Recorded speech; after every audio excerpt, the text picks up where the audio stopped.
દેવગઢ બારિયા નગરપાલિકાની પેટા ચૂંટણીમાં આ વખતે એક અનોખું અને ચર્ચાસ્પદ ચિત્ર સામે આવ્યું છે। વર્ષોથી નગરમાં સફાઈ કામગીરી અંતર્ગત ઘર ઘર જઈ કચરો એકત્ર કરતી અનુસૂચિત જાતિની મહિલા લક્ષ્મી મુકેશ હરિજનને કોંગ્રેસ વોર્ડે નંબર 5 માંથી ઉમેદવાર તરીકે મેદાનમાં ઉતાર્યા છે।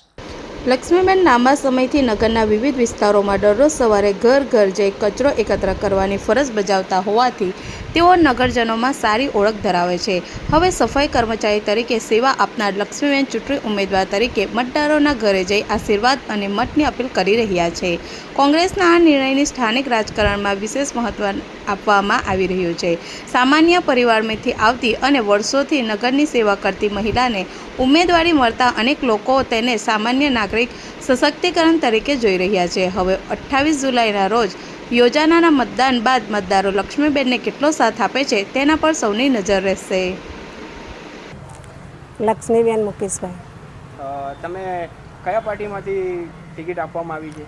કોંગ્રેસ પાર્ટીમાંથી। તમે ડેલી સવારે અહીં ડોર ટુ ડોર કચરો લેવા માટે આવો છો? સવારે 8 વાગે આવીએ છીએ કચરો લેવા ડોર ટુ ડોરમાં। હા। અને હું કોંગ્રેસ પાર્ટીમાંથી ઊભી રહી છું 5મા વોર્ડમાં।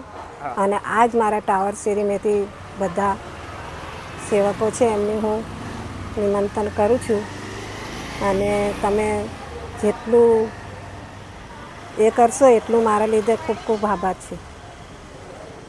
આજ વિસ્તાર લાગે છે તમને? હા, આજ વિસ્તાર લાગે છે। કયા વિસ્તારમાં કચરો લેવા જાવ છો? હું લાલા પાર્ક, મિત્રમિલ સોસાયટી, ટાવર શેરી, સુતારવાડો, કન્યા શાળા અને મોતીપુરા, ખોસપોળી, ચોગનિયામાં મારા 5મો વોર્ડ છે અને મને કોંગ્રેસ પાર્ટીએ મને ટિકિટ આપી છે અને હું એમની જ જોડે રહેવા માગું છું। શું તમે ડેલી રોજે કચરો લેવા આવો છો ડોર ટુ ડોર?